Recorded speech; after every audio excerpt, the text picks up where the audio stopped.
Okay, you are being recorded. Good evening, everybody. Welcome to the Town of Belchertown Community Preservation Committee meeting for December 3rd, 2024. On our agenda this evening, we have our grant applications that we're going to be discussing, continue discussion on our calendar development for the CPC year, update needed on the Sports Haven project. We're going to continue discussion on filing the at-large and housing positions to the Belchertown Community Preservation Committee. Stuart Saganor, I know that Wilbur had reached out to who was the executive director of the Massachusetts Community Preservation Program, seeing if we can get a visit on that. We're going to do a continued discussion on our current budget, bills, summary spreadsheet on CP3, any other business, and minutes of November 19th, 2024. So with that, we will get starting on our meeting. We do have our town manager, is it? Correct. All right, in-house with us, and he wanted to stop in and just had a question for us, I guess, about applications. So. Yeah, I don't know where that falls on your agenda, but I do know that there were some late applications, and I was just hoping that the committee was going to accept them and consider them in the future at your meetings. We had discussed that at our last application, or I'm sorry, at our last meeting on November 19th, because of we did not, in a timely manner, get notification out, via the Sentinel and whatnot, when our application process was, when our deadlines were. So at our previous meeting, we discussed that, and we all voted in favor of accepting late applications. I know the deadline was, I don't even know the first Friday in November. So, here we are. I did receive 2 late applications that we are going to, accept in on this. One is from our gravestone restoration from Vince Viglione, and one is from the school department from doing some field reconstruction on the playing field. So yes, we will accept the late applications and consider them as part of this cycle. I appreciate that. Sure. And while I'm here, I heard Sports Haven. We did. We had a couple of things that that is on my to-do list, and one of them was to reach out with you about Sports Haven and see where we are with that, and get an update, because I know there's that it was quite a huge project, but there's $100,000 from community housing money that is earmarked for that, and just kind of looking for an update on that if you have it. I do. I wasn't prepared because, but I'll shoot from the hip. Okay. So, over the summer, we went out to bid for the water and sewer infrastructure at the park, and the bids came in. The estimate was $1.9 million from the engineer. Yep. And the bids came in around $2.9 million. Oh. So we were severely deficient. Yep. So over the last few months, what we have done is we've revisited the project, and the priority right now is the water infrastructure. Mm-hmm. We do have the new well in. What we don't have is a generator for the pump. We don't have a storage tank, and we don't have a distribution system that's adequate. What's there is as old as the park, and it's constantly springing leaks. So that's the priority. The second priority is to do the restoration of the roadwork after the water line is in. Mm-hmm. So what we decided to do there is to get anything that's going to go in the roadway in place. So all the sewer pipes could be included as part of this first contract. Anything outside of the roadways, as far as sewer, is not a consideration until we find additional funding. Yep. So we're actively pursuing additional funding. Right now, we don't have the money for the septic system or the pump stations, but we feel we have enough money to get the pavement down, the sewer pipes under the roadway, the water in, and the holding tank and generator. So we're going to be going back out to bid sometime this month. I would hope that we'd have the bid solicitation issued, Mm-hmm. and have a January opening. I think this is a great time for bidding, because contractors who are looking for a spring start on a project are probably going to be more aggressive. So we're hoping that we can get it under that $1.9 million and start the project this summer. So with that, you know, the $100,000 is still set aside for that work. And Yep. it's part of the equation for what we have available for funding. Fantastic. Excellent. Anybody have any other questions? Yeah. Does Sports Haven qualify as low-cost housing? Yes, that's part of the arrangement that we have. We've been working with the Attorney General's office, the DEP, the court systems, because as you'll recall, we had a landlord that was non-responsive. Mm-hmm. The town had to, through the Board of Health and the state, work through the court system to get control of the property. There's a homeowners association that's now established.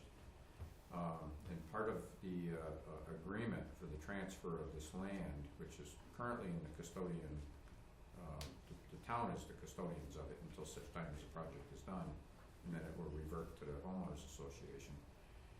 Part of that agreement is that the homeowners association agreed to a affordable housing restriction. So that is in place. That has been signed by both the select board and housing authority. So it is considered low income, and it has to remain that way. So any time property is sold, the mobile homes are sold, they have to be marketed as such. Cool. Now, Jim, would some representative from Sports Haven qualify for community housing? I don't see why not. We have, They have to be appointed from the housing authority, though, don't they? Is it a Don't they housing have to be a authority? member of the housing authority? As far as I know, it's a housing authority seat, not a, Correct. but there, I could look, because I know there's at-large, there's housing authority, there's different categories. we need a representative to Right. this committee from housing authority to be in compliance with state statutes for CPA. Okay. I wasn't aware that the individual we had appointed was no longer active. I thought she was on, she withdrew for a while. And then she came back on, but then she, you know, at the end of last year, she resigned from it again, and we have not, you know, I've reached out to Pam Rogers from the Housing Authority to, you know, to try to get a new representative. I haven't gotten any response, so I was actually gonna send you a letter asking you to endorse that and move that forward, you know, as the, you know, the town manager, you know, requiring them to comply with state law to have a representative for the CPC committee here in Yeah, it Belchertown. has, so it has to be a resident of the housing authority. Correct, has to be a resident of Belchertown. So I know we're in conjunction with, Amherst because she works for the Amherst Housing Authority. Yeah, Pam so I'm Rogers, questioning whether or not it was advertised to the residents. Maybe that's why it, you know. Yep. Oh, okay, So, yeah, Thank send me you, an sir. email and I'll dig in on it. okay, that would be great. And I'll look into whether or not other low-income housing would qualify. I can do that as well. To be able to, sure, Yeah. utilize our projects. With Sports Haven, how many units does that add to our inventory list? Do you have any rough idea? I'm trying, it's either 42 or 44. Okay. And I know there's some lots that are gonna be, turned back into like open space. There's a few mobile homes that are gonna be demolished and they're not gonna return them, so it's in that ballpark. Doug Albertson, the town planner, would have more information on that. He followed that pretty close. Excellent. Thank Especially you. on what it does to our percentage. Yeah, that's what I was thinking. Yeah. Okay. Any other questions from the committee? I see someone from the public has got a question. Hi, Susan Tyler. I have a question. I'm not familiar. Where is this Sports Haven facility or? Sports Haven is probably, 2 miles down Route 18, south of 181 here at the center of town. Yeah, right before Mill Valley Golf Links. Okay. There's a right-hand turn that goes in at Sports Haven Mobile Home Park. Okay, It was originally constructed as a seasonal mobile home park for people who wanted to hunt and fish in this area, and that's how it got its name. okay, thank you. 370? 370 Mill Valley Road. Thank you. Great. That was it. Excellent. Thank you. Thank you, for your Steve. time, and I appreciate it. You got it. Have a good Thank you, evening. Steve. All right. So, I mean, we do have members of the public here in our meetings. I don't know if there was things that you wanted to speak about, or if you're here just to review our meeting and see what we do. I brought her to, and him, Tom? so they can see what you do. All right. Well, then, good. We will. Yeah, I actually was very fascinated. If I could ask a follow-up on the Lake Wallace trail extension. Yep. Any background? I was just caught off surprised that something so beneficial is installed. So, I mean, that was a project that was put together, through our town planner, and they did an accessible trail right, from behind, I want to say, right around where the senior center is, police department, accessible trail, and that goes to, a quarter of around Lake Wallace. Right. There is, I know the town planner is interested in actually having a trail that will continue all the way around Lake Wallace. Last year, we did purchase a piece of property, the Gingrich property, which is on the west side. So if you're looking at Lake Wallace on the left-hand side, we just recently purchased some property there, which will get folded into that whole recreation conservation area. And I was on the part of the field that overlooks the New England Small Farm. yep. Looks like that. Is that the terminus? Will it ever extend further, like and connect with the Mass Central Rail Trail? It probably will. I mean, these all they would, I'm sure, would love to be able to link all these trails together as long as their land is available and it's accessible and. Sure.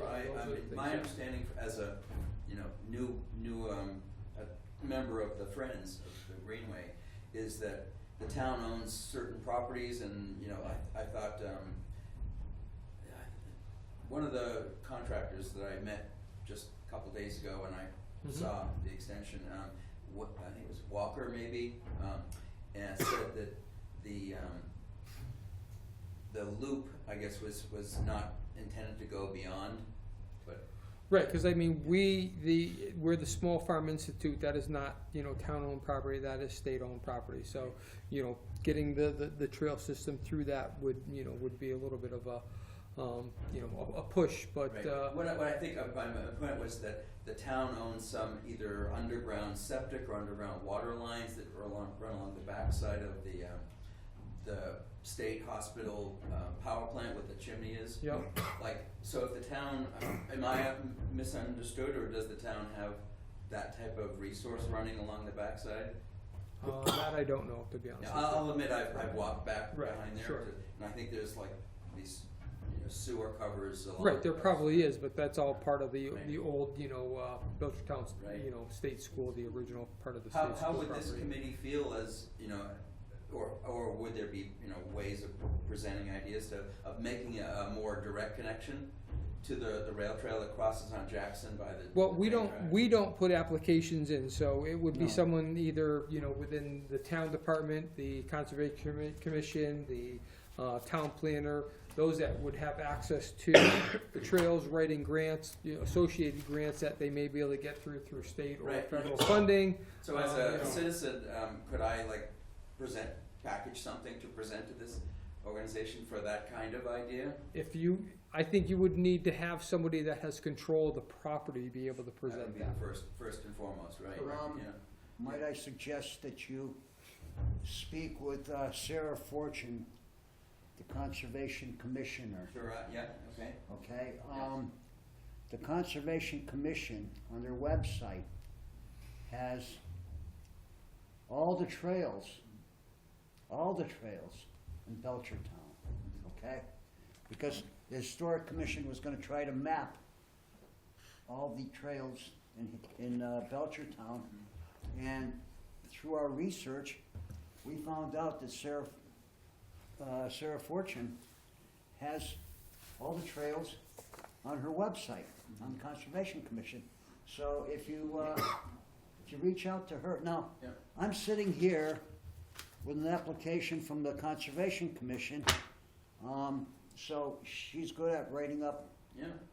these types Right. of things. I actually, as an advocate for the Friends movement, is to, finish the rail trail, .com, the Talk to idea, Sarah. you know, and, you know, Craig Della Penna has, you know, made me appreciate that when the Mass Central Rail Trail is completed, it'll be the biggest network in New England it's connected to like 18 spurs. And Right. the more spurs, the more enriching the whole We rail deal with trail will be. Belchertown, sir, Yeah. we don't deal with, Right. okay, Okay. we're dealing with here. But there are many trails in Belchertown, and some of them are interconnected, some of them are not. Talk to Sarah. Yes. She's the great. person you wanna Sure. talk to. Seems like an Good, advocate Pat. for the resources of the Hold on a town. second, you had something to say? So if you're interested in the trail that's on the property that the EDIC is responsible for, you should talk to them. Right, so there, right, you have to do your homework and find out who's, you know, who is the stakeholder, who's the landowner of, you know, the That's parcels of always property to be one, able to move any of that Yeah. stuff forward. Well, certainly, I'm a big advocate for whatever, you know, a trail system or, you Yep. know, Will do. encouragement I can offer to it. You know, I think the town's great to have those. But I suggest, though, that we get back on track with our meeting, You're right, Your agenda. And which is to go through our applications that we have in a front lot of of us. applications and So, figure out. Thank you for your time. So, application number 1 was assigned to David Lamb, he's not here this evening. Do you have any questions on that, or do you want to talk with David? I mean, you could make a list of questions within our minutes that we could make sure that David has, and he can reach out to the town clerk's office to try to get some answers. So that's what I'd like to do, Then let's do is that. get it on the record here. Yep, Okay, may I? I spoke with Terry about this, okay, because it's checked off as historical preservation. And Terry showed me these old books of records, marriages, death certificates, and these old books are just starting to deteriorate. And she's looking for a way to preserve these things. And some of these records have to be preserved according to state statutes, so it's, I don't know. But the Historical Commission supports this endeavor. okay. So, Mike, I'll let you start. Did you have some questions you wanted to get on the record? So I for did. this? I went through the grant application. One of the things I'm not really clear on is exactly what she's spending the money on. Yep. Is she buying cameras and storage materials? Is she hiring an outside company to come in and do scanning? Is she hiring manpower to get stuff done? I wasn't clear on where the money was actually going to be, what it was going to be spent on. Yep. That's number one. Number two, I would also like to know if this, just like the gravestone restoration, is almost a perennial every year. We spend a few $1,000s for gravestone restoration. Is that something that she would anticipate, that she would be coming back year after That's a good year question, because to there's, maintain, that's why I'm asking it, Right. to maintain and to handle the new documents as they come in? Right, right. Is this grant for the 24,000 encompassing all the existing records, or is it only a portion of them? Exactly. we have to, exactly. you know, What are, we're gonna what are we get- getting for our money today? Yep, And will we anticipate future fund requests in order to keep it going as a viable thing? yep, She mentions in the grant application that the Boston Public Library will scan 5,000 pages per year for free. yep. And I don't know if that's a significant percentage or if that's a drop in the bucket Right. for what she's trying to deal with. In other words, how much of that would count as matching funds almost, Sure. or outside services. I had a couple of technical questions in terms of whether it would be raster imaging or scannable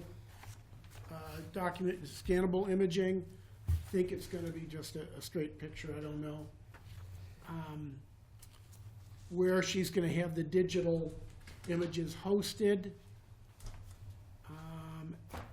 And then the other thing I would challenge her on is in answering question number 6 about what community support is there. Her response was that this is the town clerk doing it.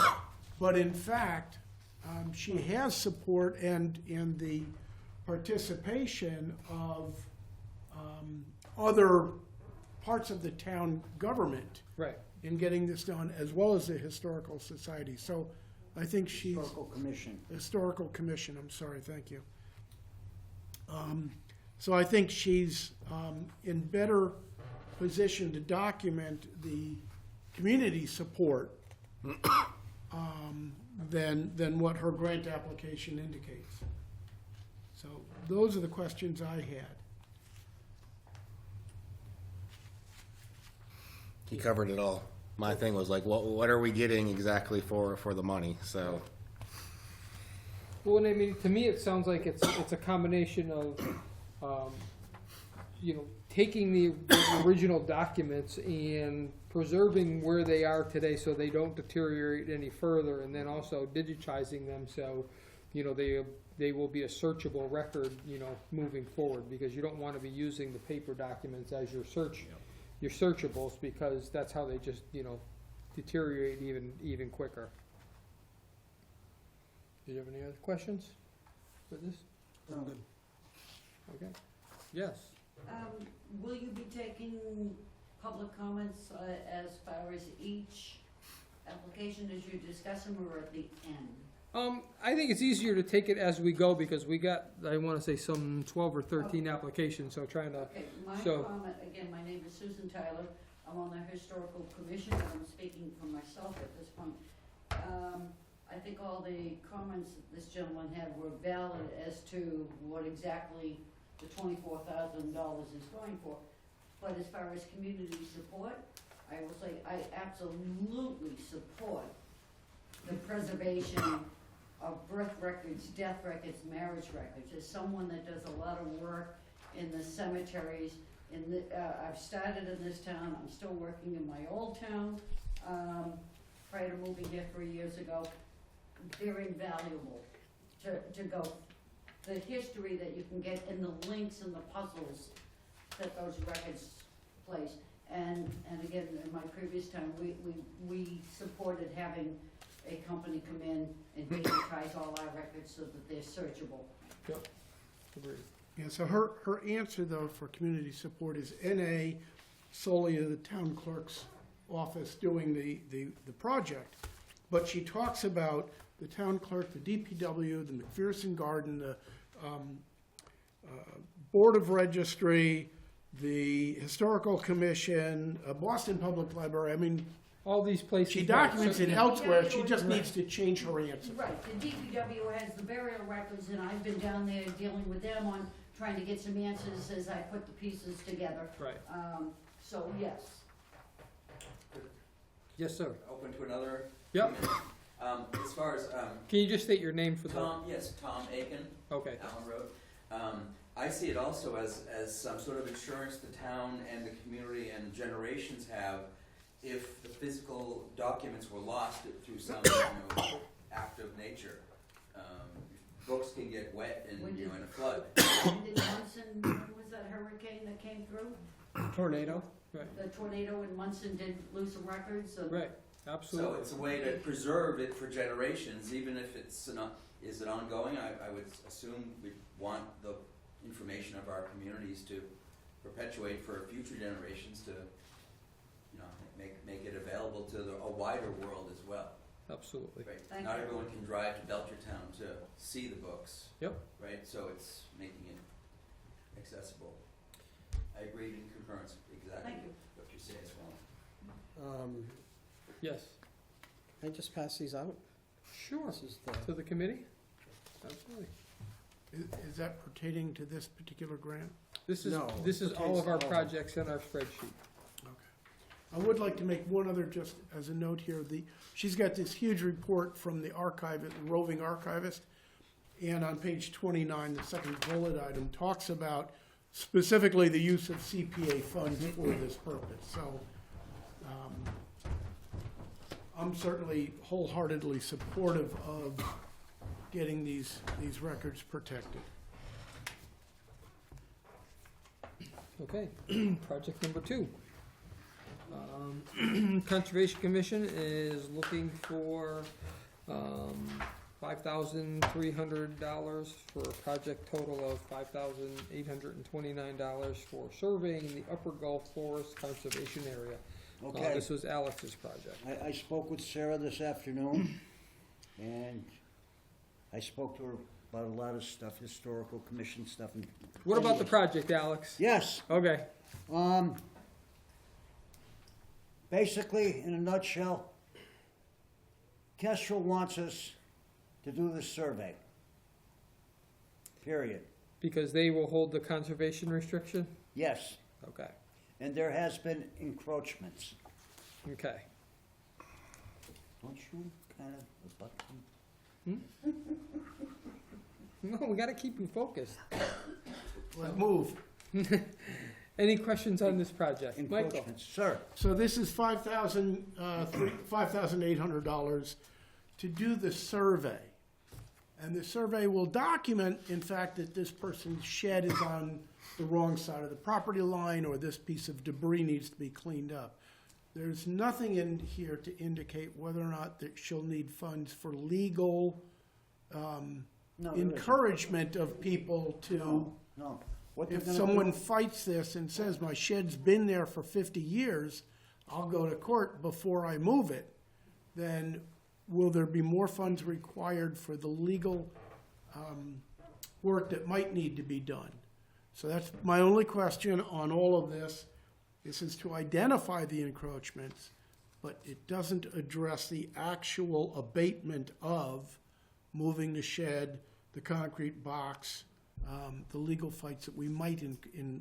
Specifically, what this entails is the surveying of the property and setting up markers in strategic locations so that people know exactly where the property is.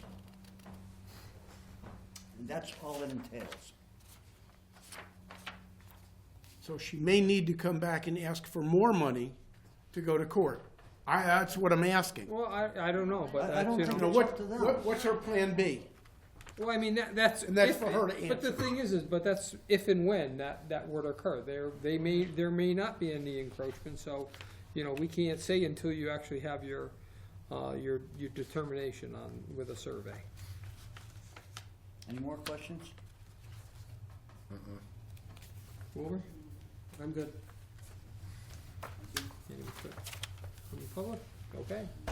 It's a pretty straightforward, When Sarah comes here, I'm gonna ask her what's her plan All B. right. So I guess, do we want Sarah to come in? Do we want to have her visit in on this project? I guess we'll Either that or I'll, get a timeline. We'll get that on at the very end. We'll put Yep. together all the people we would like to have come in and speak on the projects. Town Beach, project number 3 is Town Beach Rehabilitation and Restoration Project. Look at the top cover sheet. This is being. this is mine. Yep, no, the DPW director is the one that is the primary contact for the Town Beach project. Just give a quick, in a nutshell for the camera, what they want to do, Mike, and then we'll get some questions. So right now, the Town Beach parking lot is deteriorated. It's not usable for ADA use, or in fact, it's not in very good shape at all. The runoff, there's no control for runoff directly into the pond, into the lake. And the purpose of this, it's a $340,000 job. Most of the funds coming from the state, but the state requires some matching funds, and that's what the CPA would be used for. Yep. So it's a 60-40 split, state paying 60. This is to redo the parking lot, install rain garden catch basins, install water quality control catchments, so that the oils, greases, et cetera, from the new lot don't get into the water itself. This will also allow the town beach to be used year-round rather than just limited to the summertime hours that it currently has. So this will allow for the ice fishing and ice skating and any of the wintertime lake activities to be done, to be opened up as well. Did you have any questions about the grant, or? Oh, my concern though is, if she doesn't get the state funds, what do we, does that just Kill the project? kill the project in total? Or is there a smaller, limited thing that she can do to protect the water? Because I see this not as a redo the parking lot, but rather as a water enhancement protection Right. project. So it's an open space water type of project. It has the additional benefit of making it ADA compliant and of making it open year-round to all the residents. Mhm. So my question is, if she doesn't get the grant, is there a Plan B that does some smaller Right. things to protect the water? No questions for me. I mean, right, that, was my and/or, would she, just, yeah, I guess, yeah, 'cause realizing that we would base our recommendation, that, we're not gonna give the funds unless the other, grants come in for this project, if that's the route she's going, or, That's what we've done in the past. right, Is make it contingent upon the successful awarding of the matching funds. right, I'm wondering if she could, though, at least talk about, here's what I could do with the same amount of the 136,000. right. What could you get for that? Right, you Yeah. know? Anything we can do, right now that lake, according to this, is a Category 5 water quality rating, which is the worst there is, I believe. Anything we can do to protect the water, I think we should be heading in that direction. Alex, did you have any? Yeah, that was one of the things that I spoke with Sarah at the conservation office about, and she totally supports this, saying it's gonna help. Basically, she didn't care about the parking lot, but basically she said it's gonna help the water quality. Yep. That was her thing. Wilbur? I think this is a fantastic cost share amount.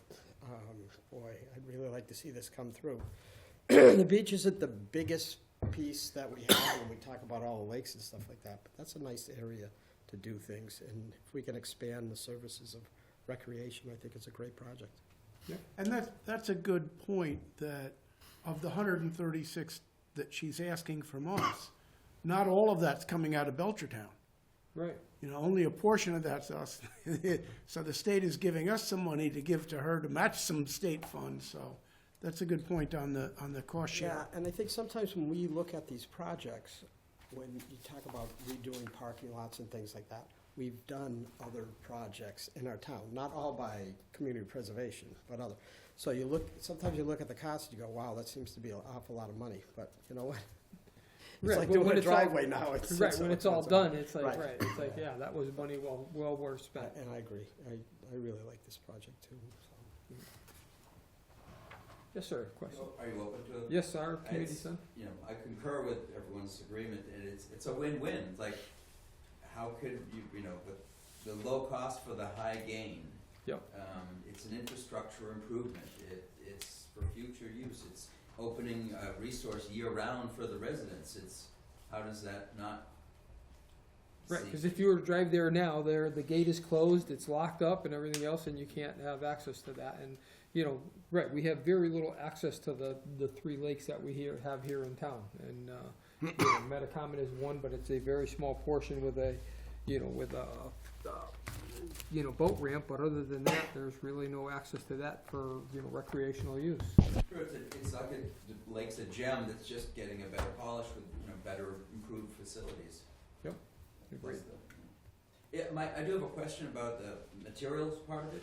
Will it be a crushed stone surface? What kind of covering, will it be tar, paved? That's a good question when the applicant comes in for us to ask. But I would want to certainly lean towards the permeable surface. Right. That's, very durable, but lets the rain soak in if especially with the proximity to the lake right there, permeable, surface would be Sure. my preference. Yep. And I'm sure that, part of this would be the regrading of the area to keep it so your sheet flow doesn't flow towards the lake, but flows back away from the lake into some detention and stormwater management They're gonna build a features swale. that would be. Rain gardens. Right. No, okay. Number 4 is On- our. On the next two, I'm only gonna take notes. I'm recusing myself from both of them. So, On the Thank you. Bellflower? He is friends of the library. So, all right. The next one is refurbishing of the handbells, and that is a $4,447.50. I don't know where they could get these numbers for these projects. Why can't they just round these things up or down? Of that, they want $3,822.50 from Community Preservation Committee. This is one of Megan's projects. She took on a number of them to, and basically what.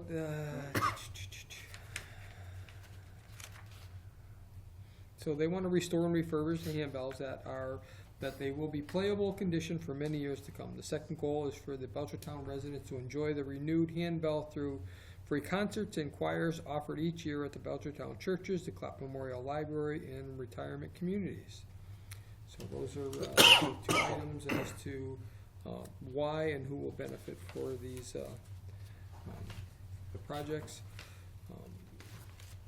I don't really have any questions on this. I think, it's pretty basic that it's kind of a little historic piece that we have here in town that does get used, and, restoring that for, $3,000-4,000, I think is a good choice of money to be spent. Yeah, I totally agree with that. With our culture in our town, this is perfect. Handbells are really, really, really neat. It's more of the older population, which I'm part of now, that enjoys this, but the younger ones do too. I really like this project, and I think it just fits in very, very well. And it falls under the CPA guidelines, so I think we're good with it. Yep. Alex, any questions? The Historic Commission supports this project. We're gonna be sending out letters of support when our clerk gets around to writing them up. Thank you. We Donald? just wanted. The only thing I have is they say there'll be ongoing maintenance for this. Should that be reflected in the in-kind on the application? Usually that's just ancillary to, what it takes to maintain the handbells, so, that's really not the in-kind. The in-kind is what they're willing to spend for money to help, refurbish them. Because we don't use that in any of the other applications for general maintenance. So, once you restore them, you actually want, these things to stay in the condition that they are, so. Okay. And then the next one is also Megan's in this. Oh, I'm sorry, did anybody from the? No, I was only gonna say, again, Susan Tyler, I was only going to say at a historical commission, we thought it would be wonderful if Alex could have a bell to ring us in and ring us out of our meetings. Give a demonstration at your next meeting? All right, the next one is the Belchertown Firefighters Association. They're looking for a grant of, total project cost is $7,350, CPC funding of $3,675, cost share amount $3,675. And the goal of this project,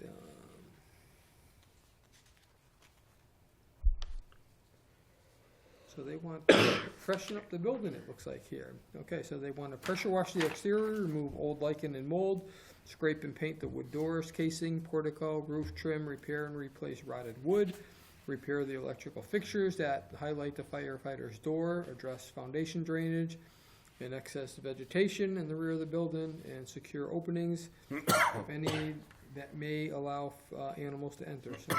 So, basic upkeep of a historical building, a museum here in town. Once again, great cost share amount based on the cost of the project, half and half. Pretty straightforward. I didn't have any questions, but Donald, you okay? You gonna make it over there? This is why I missed the last meeting, because I was dying. So, I'm happy to run an errand for you. Some water, refrigerator, or something. I'm good, thank you. The same one with this one is they say they have volunteers for this, but it's not written down. They're not taking credit for it, right? Like, they should take credit for it, and then the cost share percent would go up for them. Yep. Yeah, under funding on B, paragraph B, just saying they're not taking credit for it. Yep. That's my only thing. Alex, any questions on that? The Belchertown Historical Commission supports this endeavor, and we will be sending out letters of support forthwith. Okay. Any questions? Yep. I'm good. Okie dokie. Yeah, I think that's what Donald brought up is like, they're, some of their costs, their in-kind services, I think they should also be able to list as, some of the funding that they're gonna be doing, for this project. Right, I mean, it says that although there will be in-kind work performed by the Belchertown Firefighters Association, no credit for this time or effort is being claimed. The amount of this in-kind work has not yet been identified. So yeah, we're actually, a giant win on upgrading and maintaining that property for future. It's a beautiful building. Isn't it though? Huh? Is this next, right in on Main? Yes, it's down here on the left, just beyond the fire station. Right next to Country Bank. Country Bank. And if- Right. Yeah, I yeah. think they have I'm not sure they're limited hours, but it's all run by the Fire Rescue Association. I see it, yeah. And they've got some beautiful, like, my husband is a retired firefighter, and both of my children are firefighter paramedics, so I've been in there, and it's absolutely beautiful. It truly is an asset to this town. Yep. It's fantastic. I mean, I moved into town in '89, and I remember that as being the fire station, and going and getting my permits and stuff in that old building, and it was added on to and everything else. And then when they, decided to build a new one there and move it down the road a little ways, that was pretty neat. And it was great to see how they really took care of it. Yeah. They did a great job when they moved it to restore it back to its original, for sure. It's a great asset for the town. Yes, it is. So visible in public, there's so many people driving by it. Yep. It's high visibility. Okay. Application number 7 is Megan's. This 6 is the- the horse farm. Number 6. I'm sorry, 6. Okay, that one's mine. Yep, thank you. Horsepower. So this is on the New England Small Farm Institute property. It is the old barn, and it's a project of about total project cost is $123, almost $124,000.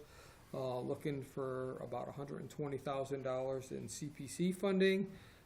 Cost share is minimal at $4,500. I mean, the barn needs some help, and that's one of the key things on any barn is to, have a good roof.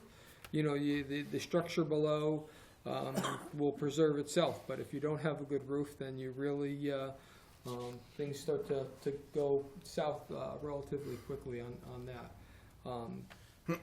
My really only one concern that I had is that, New England Small Farms does not own the property or the building that this is on. This is still owned by the state. And I'm not sure, and I will find out. I can ask Miss Berry if you know, what type of lease New England Small Farm Institute has with the state, for the property and the structure here, because, you know, we're looking at, you know, $124,000 of money for a state-owned property. Our lease ends, the end of December 2025. We're hoping to get it extended. Yep, but that is not in place yet. No, and my only input that I can give here is that eventually, when the legislation goes through, the two barns and I think around 60 acres are considered the community farm. So those two barns will go to some nonprofit Mhm. that still maintains the farming community. Yep. And so I look at it as a volunteer and somebody who loves the historical value in this town. Is that we're not saving it for Nesby, we're not saving it for the state, we're saving it for the community.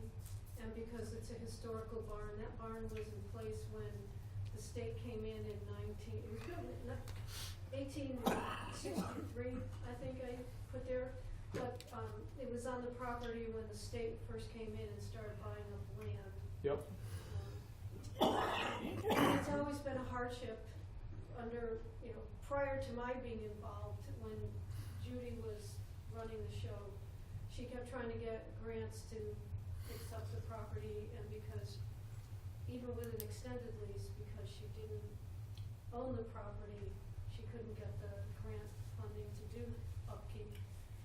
And the other day, I got a call from somebody who was willing to donate a sizable amount of money, but because the same situation pops up, and I said, you know, I can't, I'd love to lie to you and say, give us the money, but I can't, you know, Yep. the state owns it. Anyway, I don't, you know, we're in limbo, and that's all I know. Okay. Mover, do you have any thoughts or questions on this? No, I mean, this is a little different than the common ones that we normally have. Yep. So what I'm thinking is, if all this work is done, the maintenance should be okay for quite a long time. I see that the issues I have is the state owns it, and then, you know, we're trying to do work on it. Should we be going for some kind of state grant? And if we don't, then whose hands are they gonna fall into? We got a lot of issues here, but, I can imagine a horse barn would cost $124,000 to fix if you got all these different things that are wrong with it. Right, I don't the have a problem with the structural damage is- Yeah, that's, Right, this looks like it's just kind of a preserving the structure itself and not doing any renovations with the barn, but preserving the structure, preserving the roof, the timbers that are there to allow it to, have the life that, it would need to be able to move forward in a positive direction. right, I agree with that. And I see that the way we're moving is we're doing some projects, and secondary projects benefit from it at the same time. And I see this as being one of those, that, the barn gets fixed, and maybe we have something very, we have other things that are close to it that the community's involved in, but I don't know, I kinda like this project. I think it's really good. Nobody saw that. Alex? Couple of things. First of all, the Historic Commission supports this endeavor, and there will be a letter of support coming forthwith. But, there's a caveat. There should be state funding for this.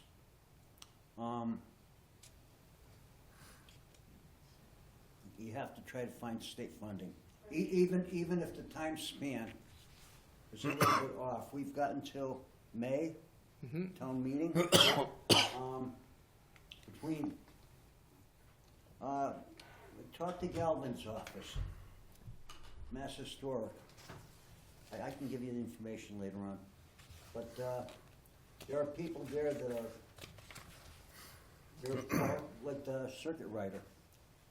There are people willing to help in these endeavors, and they can point out places where you can go to get matching funds.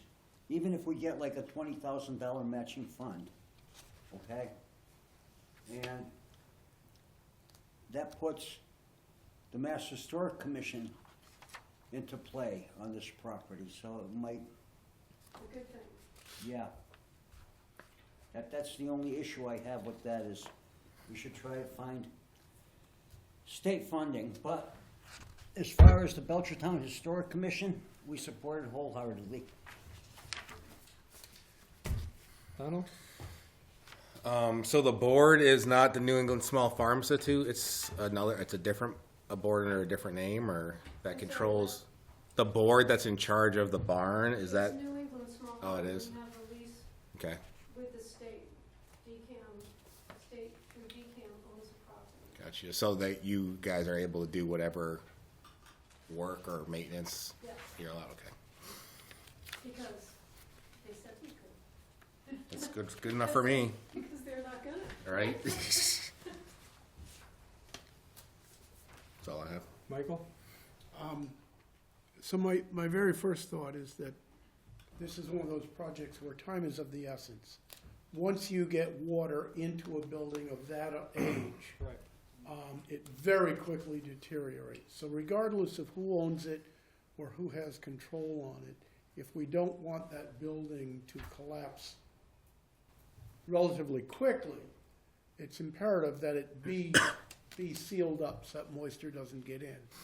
I was taken aback by the number of photographs that were included showing the interior work, and surprised that it could in fact be done for the $125,000 that's being listed.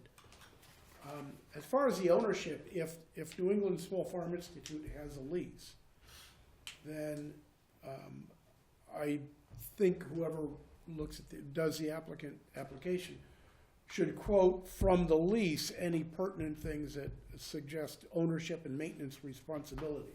Okay. My second thought was, and I want to kind of kick or hinge off of what Alex was saying, maybe we ask the small NEFC to contact Jake Oliveira or contact other representatives and say, look, you own this right now, we lease it. If the town puts the money in there, will you do any match to it? Or will you, if the lease isn't transferred ownership, doesn't transfer ownership, or if it's extended, will you allow the town to put a lien against the state or something, so that we get our money back if you say, oh no, we're gonna keep this land? Extend the lease 99 years. Extend the lease 99 years Right. in exchange for our making this investment in the building. Right. So use this as leverage To get their lease. against the state, Sure. okay?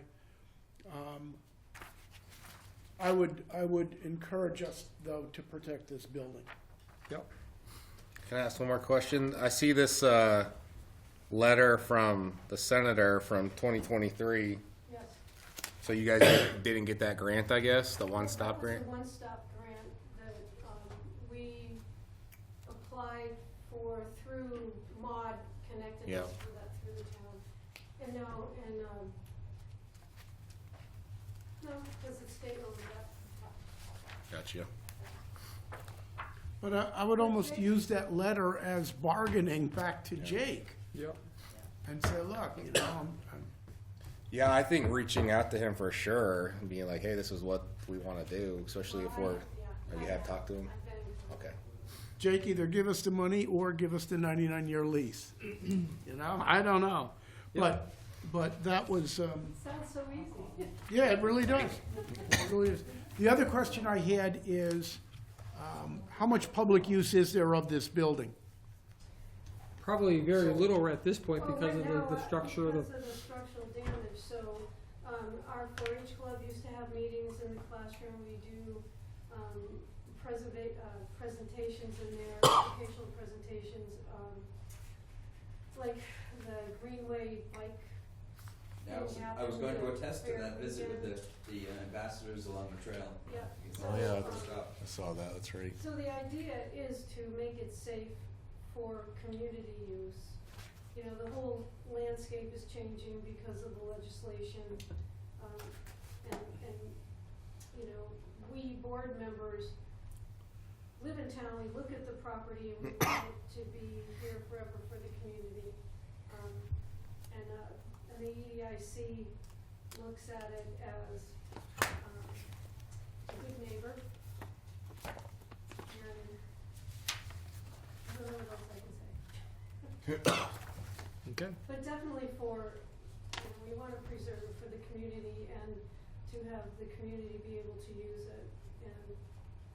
But we don't know, once the legislation passes, who's gonna end up with it. But my perspective, personal perspective, it doesn't matter. We wanna save the barn for whoever ends up with it. It's gonna be a nonprofit. Yep. That's why I included the legislation in the application. Do you have a copy of the lease? No, but I can get it to you. Not get it to me, well, Where in the lease where it states that we are responsible for maintaining, yes. And You they have to approve, DCAM has to approve anything that we do, so they're very aware that we're trying to do this, but I can But that- follow them. that quote from the lease might alleviate the concern Right. about who's responsible for maintaining the building, who has control of the property. Yep. Okay. Okay. So that'd be good. Anything from the public? Yes, sir. Tom Aiken, Allen Road. I think it's a beautiful building. When we first moved to town, there was the food share co-op there for food pickup, and that was beautiful. And the last time they finished the rail trail, ambassadors cycled from Northampton to Somerville using the Mass Rail Trail that Belchertown is so fortunate to have 10 miles of it. Yep. We stayed as our first stop from the Union Station, and it's a beautiful resource for everyone. And I'm sure for the future of the generations, they'll have a great building. I can see why the Historical Society wants that, as do I as a citizen. And also I concur wholeheartedly with roofs. The rot starts from the top. I look at the dilapidated states of condition the Belchertown state schools are, and it's like the roof gave way, and then the rest of the building was gone. And that's a great resource, for the future of Belchertown visitors, not just residents, but visitors. That to me would be you're going to help preserve the beautiful land because it's a farm. Yep. Right. So that's my take on it. As a citizen, I'd rather see that than something less desirable, Sure. sustainable, and beautiful. Thank you. Anybody else? It was done. Okay. I mean, we'll get Pat in as, once, we get some of these questions, and I'll actually even try to schedule a tour and go look at the barn with her and take a peek at it from the inside out. Well, I'd love to see the damage. Absolutely, will do. And I wholeheartedly concur with the resource really, the barn belongs to the people that live around here. So it really, I concur, it would seem like Massachusetts would want to preserve things, in its ownership for prosperity. So Yep. I think it's really a resource for everyone, even those beyond Belchertown. Yep. All right, project number 8 is Wilbur's, and this is the Tri-Lakes Aquatic Association, and, You missed 7. did I? 7 is McPherson. McPherson Sensory Garden. Cheapers, okay, thank you. Come on, laddie. Stay with And us. that was Megan's also, okay, so maybe that's why I pushed this aside, because our, Patricia Berry is also the representative for the McPherson Garden. So they're looking for a grant of $6,122, and, what they're looking to do is just expand on all the work that they've done, over this past, 2 years. They're looking to clear invasive species and brush surrounding the area and cover more stone pathways, leading outside the walls, install new plants, flower beds, annuals, perennials, prepare beddings along the south wall, cut hiking trails through the forest area. So very ambitious project of just, future upkeep, maintenance, and/or, beautifying the area. I like the project. I like the original garden, what they've done, and this, I think, is just enhancing more of that. Question? Just two very fast comments. One is, this is a snowball going down the hill. And what I mean by that is when you look back like 5 years, when you first started to undig and, move things around. We just finished our third year, yeah. And it's just been great with the momentum, so I think it's great. For me, it's the numbers thing. So you've got a cost share of $11,620, which I think should be put into the total cost, so it's $17,742. And then your percentage is gonna go from 0% to way up. So you have calculated the volunteer hours to be somewhere around $12,000, which is fine. Number of hours times whatever it is. So I think the project looks a lot better if we change some numbers. I don't have that on my spreadsheet. The other thing I just want to say is, because you three have not seen this, there's a spreadsheet I do that lists just the project, the total cost, the cost share amount, and then what they're looking for CPA. It's an informal This spreadsheet. updated We don't really sheet put it in that our was right records, there. but it helps us keep track of how much Has all the we right have numbers for on there. so- historical and open space that's going through the total Well, amount. what he was saying, I'm not sure. It He was just sitting gives right us there. the So I grabbed visuals it. on the cost share too. So that's what this is that we have, so. So and we that's- have an amended front sheet for our application. Would you Yeah. like to pass that along? I've got a copy of it right here. That was supposed to be for Megan, but Oh, that's great. Because Megan had brought this up and Thank you. said, hey, you did not include your cost share amount into the overall total cost of the project.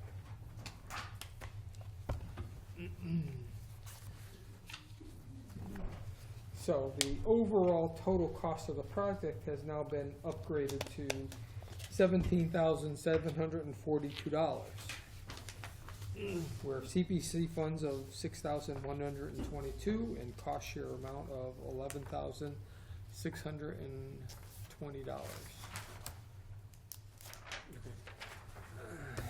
Good catch, Wilbur. That's right, you need to include that as to, the overall cost of the project, the in-kind services. All right, so that was your first question. What's your second? I had two Alright. comments and I've made both of them. The first comment was just how wonderful they've done with the job. And the other thing is that parking lot was just done up there. Everyone thinks that was done for the pickleball people, which is not true. It was done for all the surrounding area around there, so I think that's a big plus for your garden, because you can just park there and go up and see it, so I like all of that. So that's where I am at. All right, cool, I'm good. Alex? The Sensory Garden was part of the superintendent's house, and the superintendent's house and the Sensory Garden is on the National Register of Historic Places. Ergo, the Historic Commission totally supports this, and there will be an order of recommendation and support coming forthwith. Fantastic. Anybody else? So I just want to be clear on what we're getting for our money. Yep. So as I look at the grant, what I'm seeing is that we're gonna get the material placed down between the stones as a permanent barrier, if you will, to keep weeds and whatnot from coming up, the polymer. We're getting picnic tables and benches that universal access, and we're getting 2 additional trees. Is that what the 6,000 is providing? Yes, Okay. and we looked at costs of picnic tables and a tree is unbelievably expensive, but, obviously, we'll do our best shopping and, No, Right. that, if I'm not going, I'm not going you know, there. okay. Of that work, so if the project is limited to putting in the polymeric barrier. Yep. That requires a specialized contractor to Right, put that that will in. be volunteer. So there'd be no volunteer hours there. The purchase of the picnic tables, again, that's a solid cost, you can't change that. Same with the purchase of the trees. The installation, though, of the tables, the benches, and the trees, is that done by That's all volunteers? volunteer, all volunteer, Okay. So that what I'm doing is I'm challenging the $11,000, yes. okay? In my mind, you can take credit for the installation of the benches, the digging of the holes, the planting of the trees, the watering every week for a year until they're gorgeous, et cetera, et cetera. All of that is volunteer in-kind services you can take credit for. But if the project is limited to the polymeric barrier, the picnic benches, and the trees, then that's all the volunteers that you can take. So I'm gonna challenge the 11,000. It does need to go up from the original, whatever that original number was, 6,100. of 0. Right. But I don't think it goes all the way up to 11,000, because I don't think the installation of the trees and the picnic benches and whatnot carries that many volunteer hours. So I'm challenging the number, Okay. but I'm not challenging the fact that there are volunteer hours that need to be credited on the application. So I guess what I'm asking for is a third version of the front sheet. Well, you know, we are old, and it takes us a long time to Like what everybody thinks. Can I suggest you use a shovel instead of a spoon when you're planting the I'll trees? try. But that was my only comment, I think, on that. Where's my notes? Oh. Wherever my notes are, right here. Yeah, that was my only comment, was same thought, but a different direction.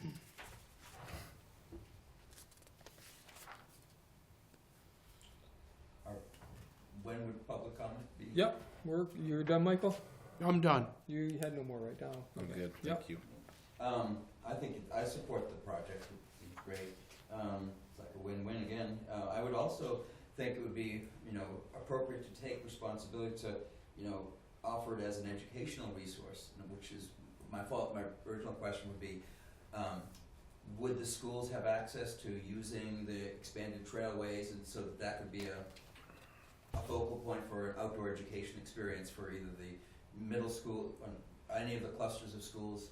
Yep. There, I mean, to me, that seems like if the schools and teachers and students can have access to that right so close without getting on a bus or, walking across 202, State Street, that to me is a great resource for whatever wilderness kind of experiences or classes or science, experiments or observations. Yep. For those schools, that to me, that's a great resource that is gonna go forward in perpetuity if the project is like, it sounds as great as it is, it's just really enriching what's already there Sure. for the people. And I'd say it also, would be a visitor draw if it sounds like you're preparing to have people come and as a destination to sit and have a picnic or something, you're putting that infrastructure, that's gonna draw more than just Belchertown people to town, which means visitors, and I would say businesses, restaurants would appreciate, something that draws people because it's an interesting place to visit on your way through. Yep. If it can become part of something on a map where people can Google, what should I see in Belchertown, and you've got this sensory garden, right? That would be something that's gonna bring people to make a turn and spend money somewhere in town, and so, and plus, and you got the extension trail, so they come and do the walking experience too. So I think it would be a synergy in that sort of state school area to bring more people through town. And finally, I think someone once said, build it and they will come. I'm not sure who did, And so they I have. support it, They right? have. I think it's a Yep. great resource the town can afford to make, Absolutely. I would hope. Go ahead, Wilbur. Totally agree with that. The only other issue I have is some of these projects fall under two different categories, but I can't have two different categories. Is it historical? Yes. Is it recreation land? Yes. But we actually have to put it to one. In a category. or other, right. I put it historical, because I We put think it under it's a, historical. We Yeah. put it under the Belchertown Historical Commission. Because that, it is on part of land that is registered as a historic place, Yeah. so absolutely. And What- that's why we started, the whole project was because we didn't want the stone wall to be torn down, Yeah. Yep. because it is a historic site. Which pot has more money in it? Historical or Well, recreation? well, see, recreation is all the unreserved funds. Okay, okay. So, you know, if it's under historic, then you can use that historic resource funds We and hammered use the unreserved, whereas if you had it as just as a recreation, you could only use the unreserved funds. All right. Okay, totally agree. anything else? All right. Number 8. This one is mine. This is to do some plant work, let's call it plant work, on the 3 different bodies of water that we had. This kind of grant has come up in the past, much less, but now they're trying to take a little bit more of an aggressive on all 3 of these lakes and what they're doing. The first big issue I have is the numbers don't really add up, and they have 2 options for Metacomet. So for me, I'm saying if you're gonna be aggressive and try and do all 3 lakes and do them, we should do the one for the 52 acres, not the 25 acres or whatever, right? It's half, so, I like the project, I know what they're doing. I can tell you this, in Belchertown, 10 years ago, the ice fishing derby went off without a hitch, and I don't know if we've had it since then. Well, we haven't had it because the lakes haven't froze. Right, and so the waters, you can say the water's been a little bit warmer, and that's why we have a little bit more of these problems with the plant growth.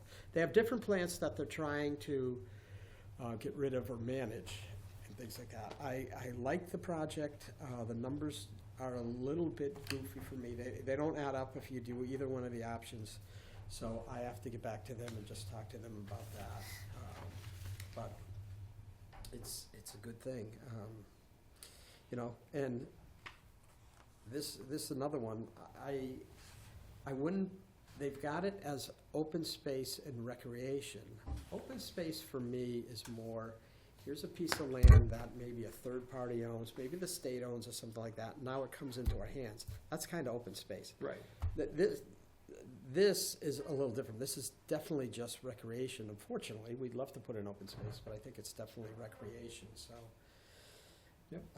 Our lakes are very, very, very important to our town.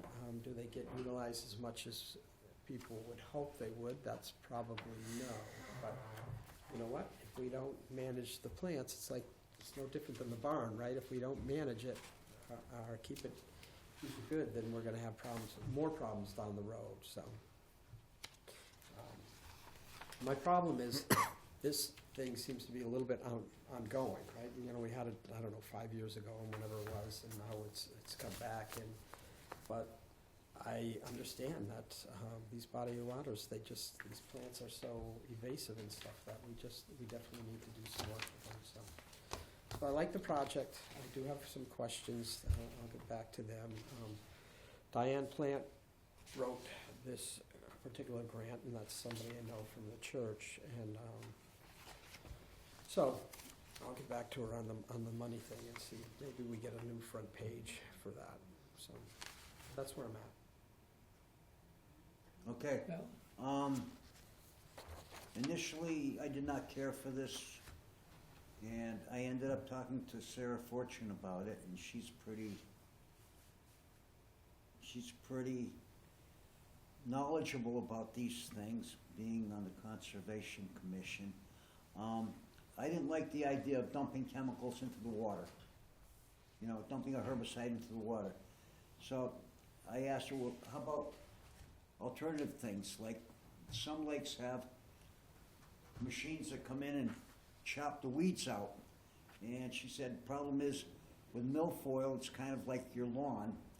The more you cut it, the denser it gets. And I said, well, how about drawdown? Some lakes, they draw down the water. And she says, because these lakes, we really can't draw them down. mm-hmm. So the only alternative we have is chemicals. And she said what they think they should do is really whack it hard and get rid of most of the milfoil and the other invasive species. And then as time progresses, they can spot check if they see milfoil coming up over here, they would treat that spot specifically. They wouldn't have to go and blast the whole lakes the way they want to do. So it's, she also said, if we don't do anything, within 20 years, you're gonna have dead lakes. Mhm. Because these weeds are not beneficial to the fish or frogs or turtles or whatever. And it's gonna wipe out the indigenous plants, and so there's really no other option.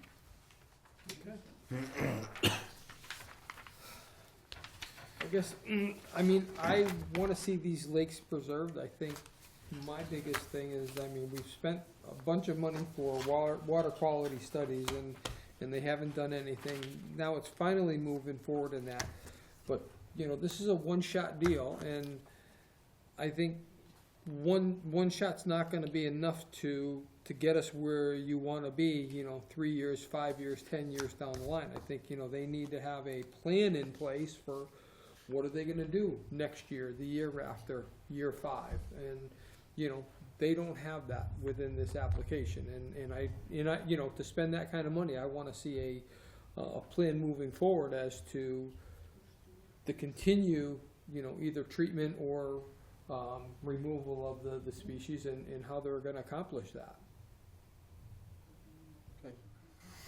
I think that was kind of my concern too. Was, you know, what do you get? How long is this good for? This, you dump all this money into it, and does the milfoil come back next year, or does it, you know, does it grow more, whatever, and then ongoing maintenance too, you know? So I think that was, along with what Jim said, that'd be my concern. I definitely want to protect the lakes myself, but it sounds like in this application too that all the lakes are connected, so you have to treat all of them, right? Otherwise it will Yep. spread in between all 3 lakes. Yep. They have different things that they're trying to maintain or get rid of, though. That's one of the issues, right? So, they're connected, but they're really separate. Mm-hmm.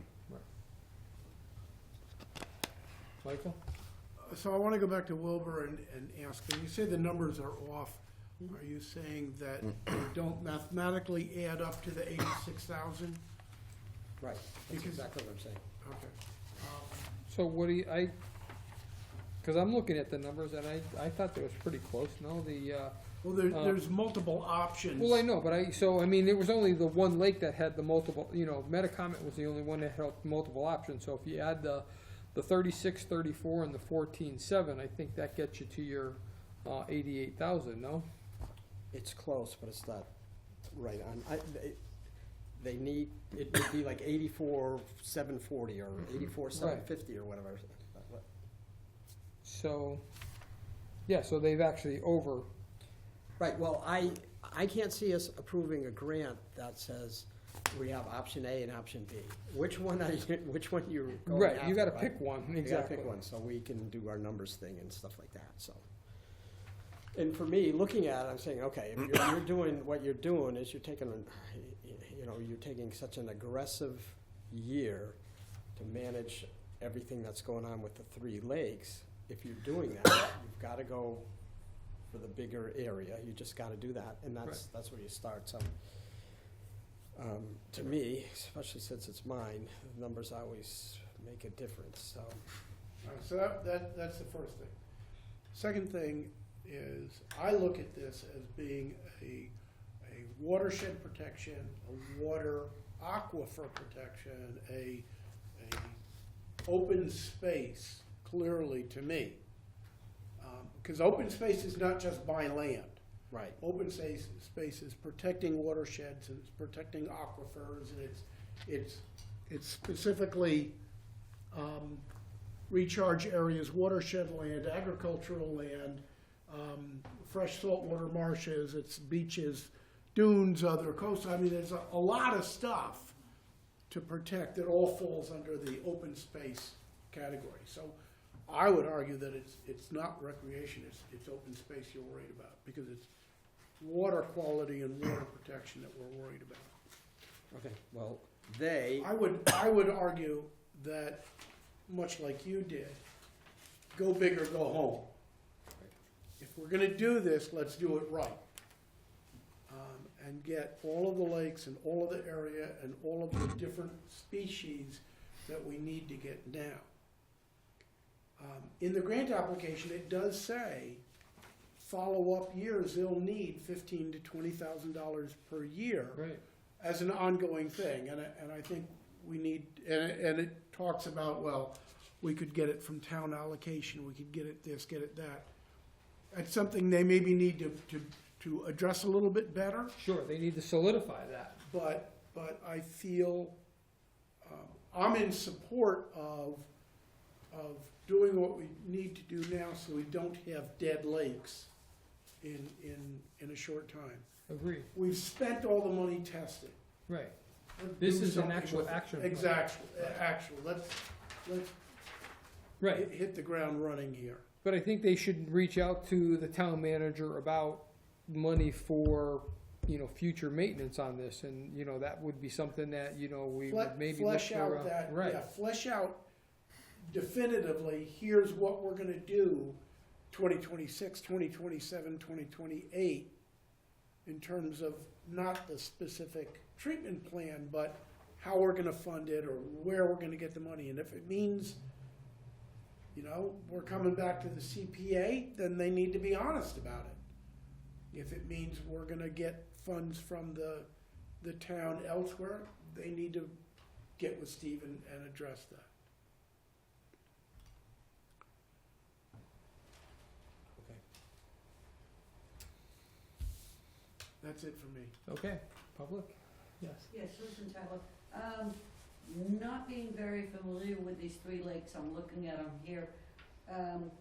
Is there any component of education within this application as to educating the public that are bringing in their boats as to, because they could be coming in from out of town with their boats, and after you go and spend $86,000 on treating these lakes, that Sure. somebody else is bringing something in? Is there an education component? And I'm looking at, there's an awful lot of properties that go around the bigger of the three lakes.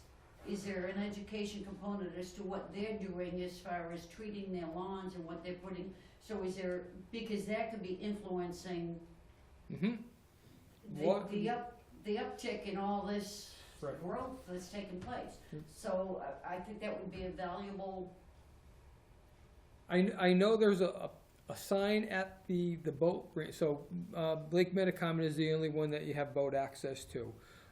There is a sign, but I think that sign could be replaced, upgraded, wash your boat, the things that they say on all the, at a lot of your boat launches to be able to protect from, invasive species getting transferred from one to the other. And then I think, the Tri-Lakes Association, should possibly, fertilize. Like you say, lawn fertilizers is a huge problem with weed growth in your lakes as the, the water runoff, all that nitrogen gets dumped into the lakes and it just pushes that up. And, do they have any restrictions on the, the properties that surround the lake, for, lawn fertilizers, and or is that something that they're looking into, or they should, into the future? Or just education, not restrictions, this and that, that's their choice as to whether the community wants to do that. But even just the education, how many of these houses have turned over hand Mm-hmm. since the last time that somebody that lived on a lake was educated as to, hey, you know what you're putting on the lawn is gonna go in there, and then here's the trickle-down effect. Is there, if I may interject, any sort of an association that, guides the homes, the communities that? Yeah, it is the, Tri-Lakes Association, so they do have an association for the three But lakes. I don't know the association's regulations, but Right. they must I don't have either. I don't know if they require the non-use of the lawn care. It's a question of Yep. uncertainty, because if they, as association, they all benefit. It's the common grounds, you know, where if, you know, they all We're stop all using. in it together. I mean, I don't know, True Green is, you gotta keep, you know, paying them too to keep your lawn green, so it's, I would say, that would be a suggestion, I would say, to look into. Okay, just so you know, for all of these 8 grants, we got 2 others that have come in. People who are in, like the Tri-Lakes Association, have to come here and answer all the questions that we have for them. And it's not adversarial. No. It's just, Right. we have, these are the kind of questions that we'll be asking them. So they do the grants, we look at it, we dissect it, and then we come up with our questions. And it's a great question. What about the neighbors, right? So do we want to spend $50,000 of our money knowing that the neighbors can do whatever they want with their lawns? Right. You know, that would be a kind of a tough one for us. So, anyways, that's what we're gonna be. I understand moving that, Yep. where you're coming from, and I concur. The Lake Metacomet would particularly stay with me because it's where I first had my first canoe experience or kayak experience there. So I'd love to see the lake stay open because it's a great resource for, you know, the citizenry to enjoy. I mean, I just live a couple miles from it, so I hear so many great perspective questions about it, but I love the resources of having a pond or the lakes. It's something not every town can boast, so. Right. Pass it to Wilbur, I think I gave you yours already. Just one more. Okay. All right, that is our 8 projects. We have 2 more that have come in. So I only number have 9. one more. Hmm? Where's the other one? Working on it. Number 9 is our gravestone restorations. We have South Cemetery, right side continuation of the gravestone restorations, $9,700. I know you guys haven't had a chance to review this, but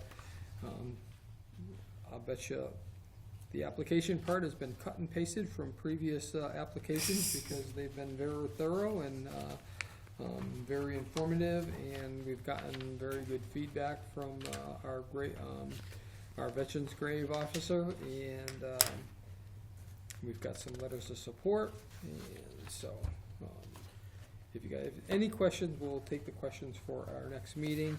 I'm not gonna assign this project to anybody, and, Thought we signed it last week.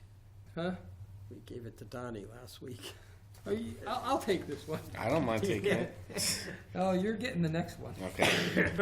I already know what the next one is. So, Okay, so this one's coming to you then. this is number 9, so yeah, you can put me on this if you want, so. So this one, when we approved it last year, we knew it was a multi-year Correct. project. This is the second of the 4 years, apparently, is what it looks like here. Yep. My only question is, and I'm glancing this with just Right. real quick. I think he's saying there's 11 that he's gonna tackle this year. Yep. Normally, he's in the 20 to 24 gravestones per year.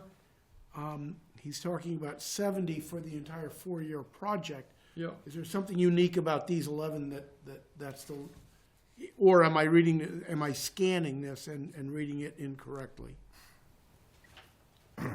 Yep. So that's my only question. Yeah, how come we're only doing 11 versus approximately 20 that you have in the past? Are these in such rough Is condition? this in fact only 11? Right, okay, If so, then, right, yeah, what makes What's the these 11 difference from- twice as difficult? yep, It says one of them here in the highlighted section is much larger than I think we've done before. So it says Yeah. 4 feet by 6 feet. yep.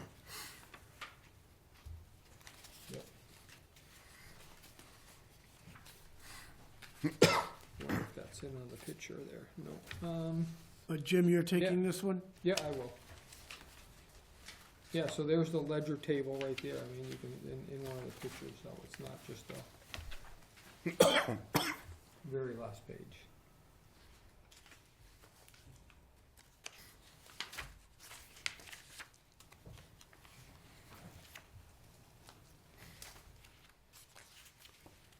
So just for the public's, the the people that are here with us. Vince Viglione, our Veterans Grave Officer, probably since the inception of community preservation here in town. He's done some fences. What do we have, 11 or 13 cemeteries in town? I think it's 11. I think there's a couple of private ones, 2 private ones, so that's where I get 13. Yeah, I think it's 9 that are owned by the town, which Okay. is very And 2. unusual. Yep. And then 2 that are private, I believe.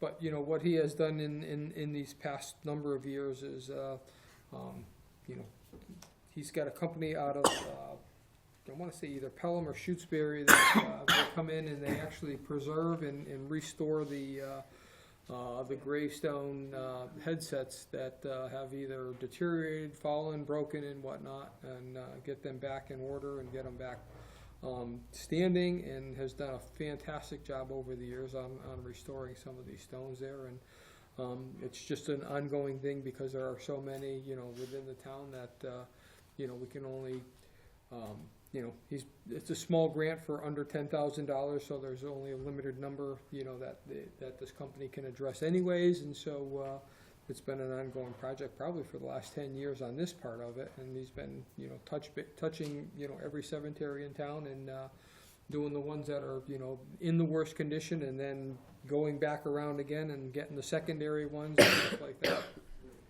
I've got 3 that need to be attended to. Well, he's in South Cemetery for this upcoming cycle He's here. been there since I moved into town. There's others that need to be addressed, and the company that he uses, the woman's name is Tamara Conde. Yep. And all, and, yeah, you could probably get these 3 done, they're just little footstones. And that may be the difference in your price this year, because last year there may have been footstones that were involved, which are the smaller little stones. Sure. Which is typically just initials on it to match up with the headstone, so. Yep. Depends on the stone, what you're doing as far as the cost, whether it's just leaning or an actual break. Yep. But yes, I'm gonna be talking with Vince, because next year there's some others, if not, I'll arrange to get these 3 taken care of myself. Alrighty. Okay, so that's project number 9, and project number 10, I did receive a email, you know, with our grant that we required, but there were not 12 copies up at the town hall, so I did send out an email, hey, you know, hard copies are supposed to also be delivered, so what they're looking to do is, I will forward you the email application, later this evening or first thing tomorrow morning, and I told them that they need to get their hard copy in by our next meeting. You guys will, so you'll have both. You'll have the digital copy, and I will get you a hard copy also. Who is this? Let me pull it up for you.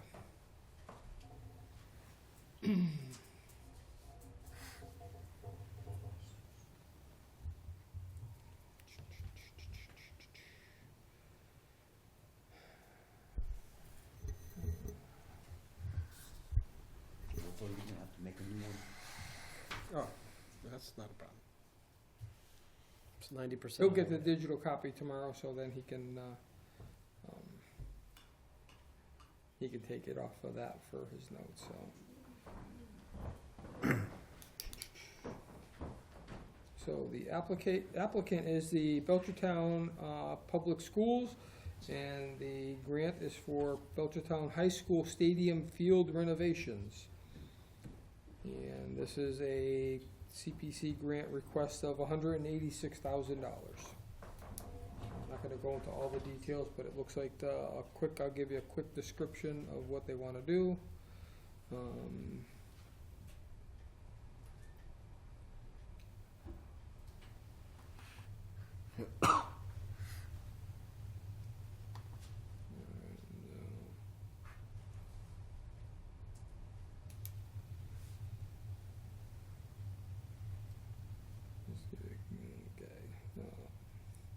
So they're seeking funds to improve the safety and playing conditions of the Belchertown High School Stadium Field, which is approximately 100,000 square feet. The project includes removing the current sod, thatch, and soil matter, power raking the soil, drainage improvements, top seeding and laser leveling of the field, installation of new sod and application of fertilizers, soil top dressing, soil amendments and lime, lastly inspection and adjusting irrigation sprinkler heads, and scheduled as needed to ensure proper watering. So that's kind of a basic description of what they're trying to do. Two things. One, Tom, I have a question. So you went to that meeting, right? Of which meeting? This was the one they had tonight at 5:15 to talk about this project? Did you go to that or no? The Friends, the Belchertown Greenway? Oh, no, I'm sorry. Okay, I'm sorry. That's a different meeting. I thought That's they were intriguing. No, Donald says he was at the meeting. I wasn't at the meeting Oh, you tonight, weren't, no, I just okay. know about, But But was it, it's both fields though, I thought, right? The lower field and the upper field? they're just talking about the stadium field. Yeah, I mean, they wanna do all three, but that's a lot more money, so. So this is gonna be your application, I guess. One of the one question that I have for this is this playing field open to any other athletics besides Belchertown High School? It's open to everybody. It is, okay. Yeah. And it can be, there's a whole bunch of politics historically, but there's a new AD now that's like, hey, we want the community to use this field. Let's get it in the right condition to be able to do it. Because so even they just had a soccer tournament, they had to move out of town because the field couldn't be used because it's in such bad condition. So, Okay. anyways, that's the gist of it. I don't mind taking this one at all. I just want. I'm a football coach, so I Okay. have direct. I use this field a lot, so just Okay. throw that out there just in case that's a issue. Gotcha.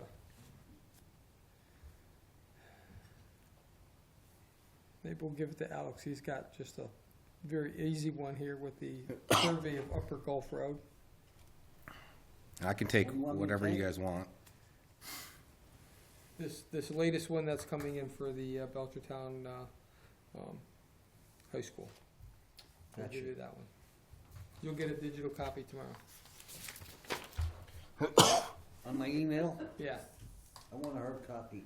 I'll get you a hard copy. You can pick My one up at printer my don't house. work. You can pick one up I at don't my have house. a printer. All right. And you can reassign whatever you deem appropriate to me. So I mean, Alex had the survey. I don't think that there was a whole lot of questions on that one. So, I mean, if you want to field any of the questions on the survey, we'll flip you that one. So project number 2 would be yours. okay. Okay.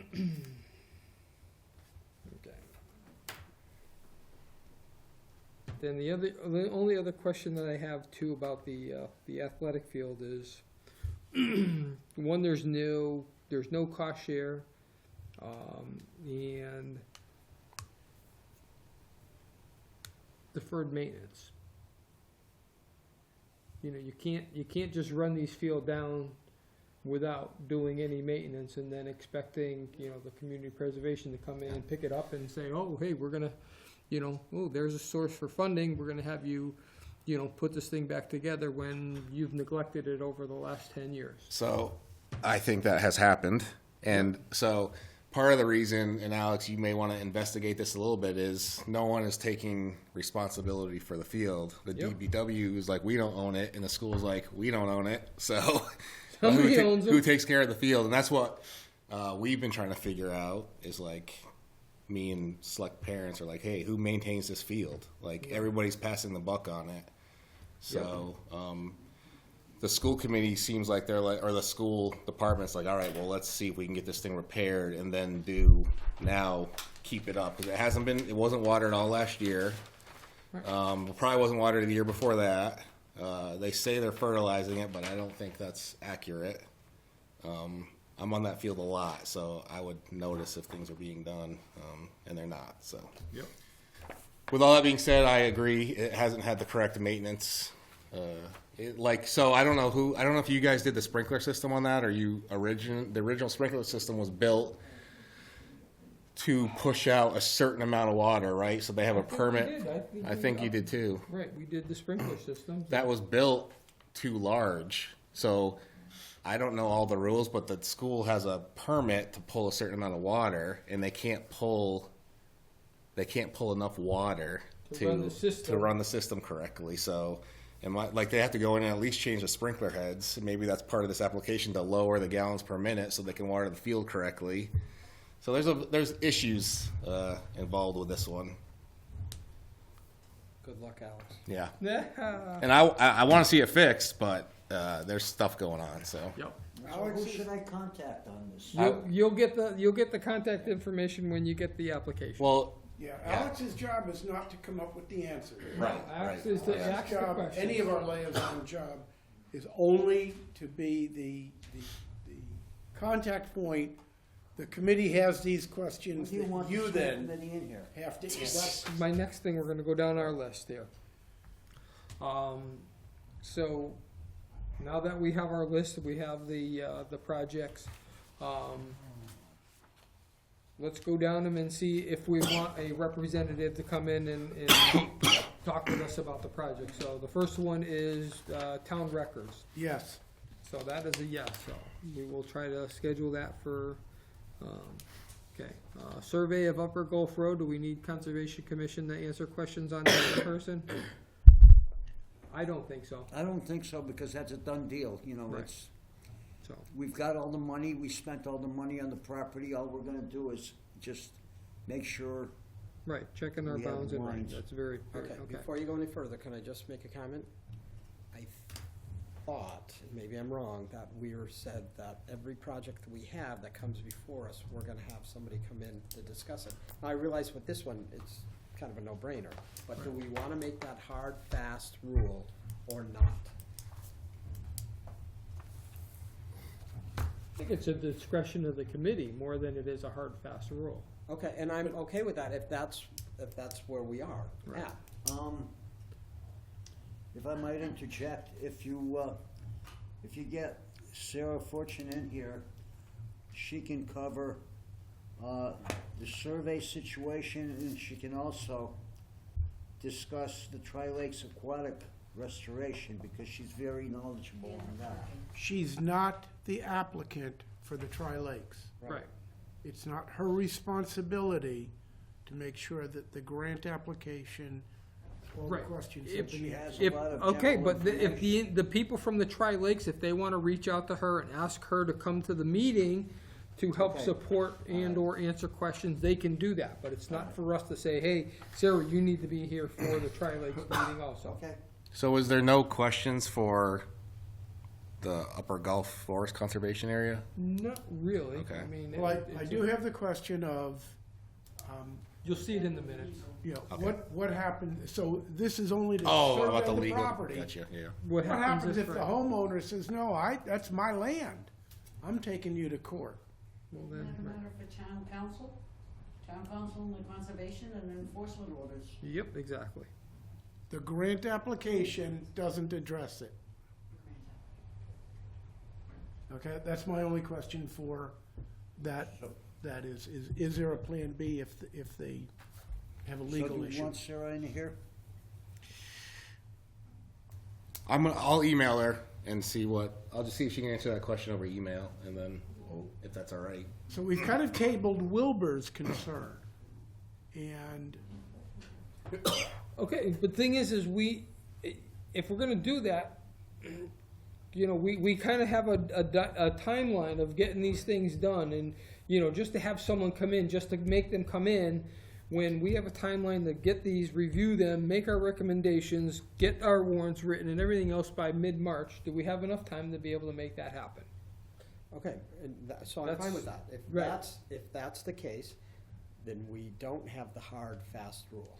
No, we don't. But when we have a lot of questions, it's easier to have that applicant come in here and sit and answer them questions versus you going back and forth via emails, phone calls, and everything else, and relaying that information. You know, the whole idea is to compile our questions today, have the representative from the committee know what they are, reach out to the applicant, say, hey, these were some of the concerns we have. We may come up with a few more, but these were the hot topics we spoke with at our meeting. We need you to come in and address them. Okay.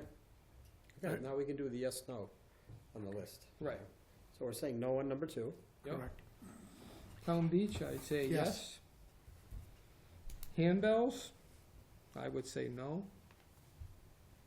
Firefighter museum work, I would say no. Horse barn repair, yes. McPherson Sensory Garden, yes. And Tri-Lakes, yes. Gravestone restoration, I would say no, number 9. In the athletic field restoration, I Oh, would say yes. definitely. Okay, okay, I'm fine. You know, unless you guys feel differently about the handbells firefighters museum. No, yeah, you're right. I mean, it's easy to say, oh, it's March, it's way on March, but we meet twice a month, right? We meet 2 out of the 30 days or 31 days. Right, and you know, we're not gonna be able to, you know, so we're gonna, I'd say we reach out to the top 3 people here. So, town beach, town records, town, beach rehab, and horse barn, and see if we can get, you know, all those 3 people in at our next meeting come, the 17th of December. And then I would do the McPherson and the Tri-Lakes at the first meeting in January, and I think the athletic field is gonna be a little bit bigger, and I would say that would be the second meeting in January. Okay, now, hold on. I I'm wanna sorry. go, Could you repeat the second meeting in January? Second meeting in January would be project number 10, which would be the Belchertown School Department for the athletic field restoration. Plus the sensory garden and the, No, I'm saying the sensory garden and Tri-Lakes would be on the first meeting in January. okay, So I'll give you dates here real quick. that would be great for the minutes. Yep. So 12/17 is 1, 3, and 6. Right, 12/17 would be, and then January 7th would be our first meeting in January 2025, would be horse barn. No, Horseborn is number 6. Okay, 1, 3, and 6, okay, on our first meeting, yep, you're right. okay, and then when we gonna have the 1, next one? 7, 2025 would be project number 7 and number 8. Okay, What's the date on that? 1, January 7th. Thank you. I'm sorry, January 6th, excuse me, I was looking at Wednesday. 1/6, 1/6. 1/6. And then 120 would be the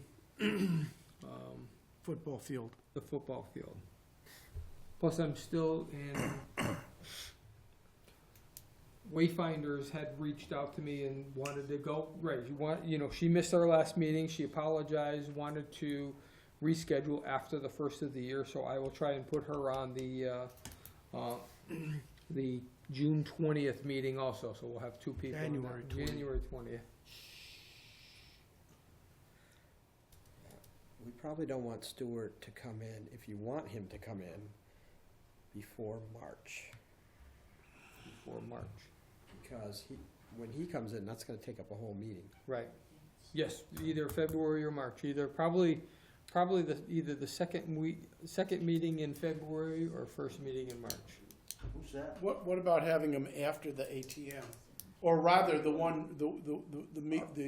just prior to the ATM when everything's been put to bed? Just do a quick, wrap up of the projects and knowing that warrants are written and all that kind of Yeah. stuff, so. It's like the one just before the ATM when Yep. we've kind of come to all of our agreements and So decisions. that would be our April meeting, whatever meeting we chose in April. Right, the last April. So you were saying January 20th meeting? But January 20th is Monday, Martin Luther King, and the 21st, No, January 20th is a Tuesday, so, Night. good night. So, January 19th may be Martin Take Luther this. King. Make We would yourself still meet on copies. the Tuesday. Drop the original back on my are you on house.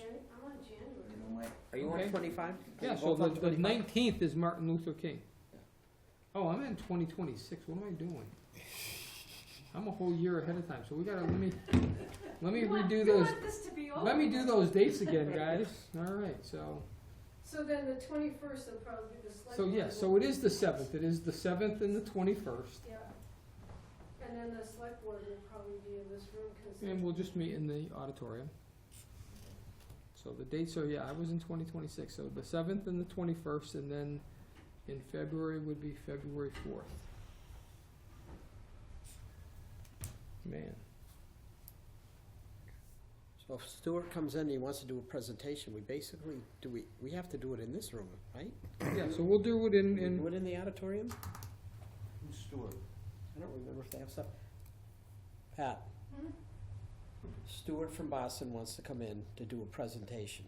Oh, good, so Can yeah. he do it in that room? Oh. Is there stuff, we have, oh yeah, we have, it's right across the other Yeah. side of the wall, right? Right. yeah, So and there's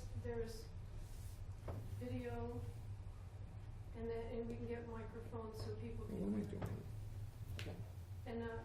and just so everybody knows, Lou, is retiring, so I don't know who the contact will be, but. Okay. So I got, so our town records, our town beach, and our horse barn repairs we're looking at doing on 12/17. Right. McPherson Sensory Garden, we're looking at January 1/6? 7th. I thought 1/7. you said 1/6. I was looking at year 2026, 1/7. And then also for the Tri-Lakes would be on 1/7. And then for the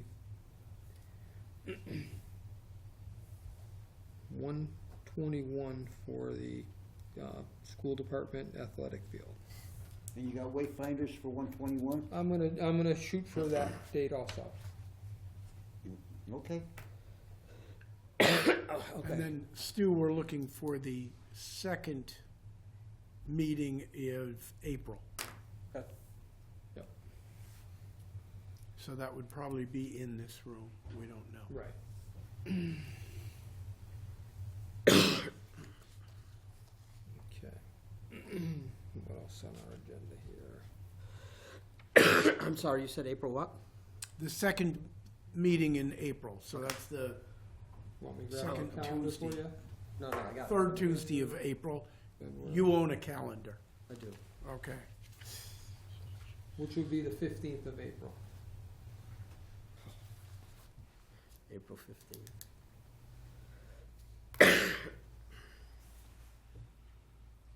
Get my agenda back up here. Time to go home. We're getting there, so. I will email everybody the grant information from our town accountant. I received that later on today, did not have a chance to print it out before our meeting, so I will do that. We've got our update on Sports Haven. We got our update on the at-large, well, no, we are Housing Authority representative, so Wilbur, you want to give me a quick update of your conversation with so for our at-large member? Okay, so we had two. So a couple of things. One, on the select board, they didn't have the right roster for us, right? Yep. We gotta do a new roster. Yep. Is that what you're talking about? Sure. There's two So, things. there- Okay, so that's the first thing. So we gotta fix the roster, make sure our expiration dates are all set. You know, once we get our two new people, we're gonna do that. Nancy did do a letter of resignation, so that piece, the housing piece is all set. They, meaning Terry, was gonna go back to Bob, who she knows, and say, look, you can give me a letter of resignation, or we gotta do that, hasn't made the last 3 meetings thing, and go through the select board and do that. He never got sworn in, so he never. I thought he was sworn in. No, He had to from my be. understanding, he never got sworn in. Oh, okay, well, he's a member of our committee according to the Okay.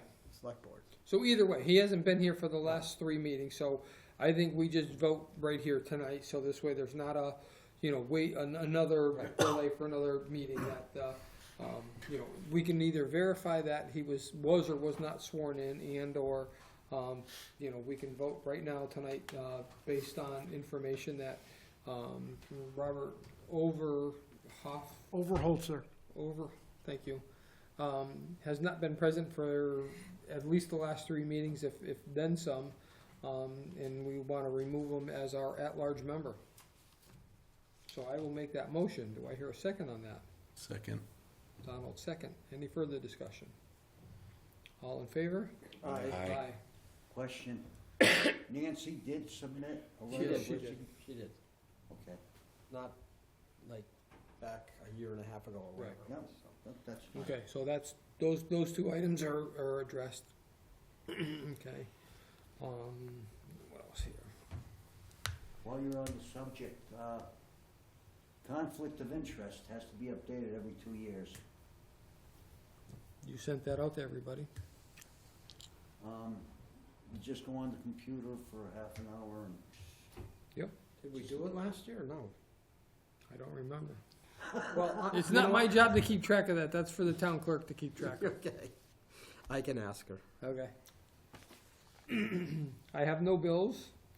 You have any updates for the CP3? Well, I have numbers, but I have numbers, they're just fast and dirty numbers. You want to just look at pass that along so everybody can look at, and then if there's any questions, we can make any changes necessary. I just got the email for conflict of interest training for the Oh, did town, you? so. Oh, did you get it? Is that why you were asking about it? Right, I got one too. Oh, so. okay. I don't remember seeing one.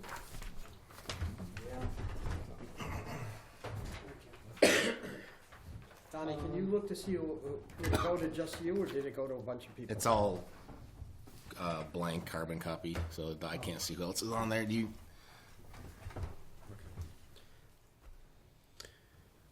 I have no bills, and any other business I do not have. So we have minutes of November 19th, 2024. Everybody's had a chance to review. Any questions, comments, concerns? All right. Yes. Did we actually vote specifically to open the acceptance of late applicants, or did we only vote for the gravestone restoration? I thought it was a blanket applications, not just the one.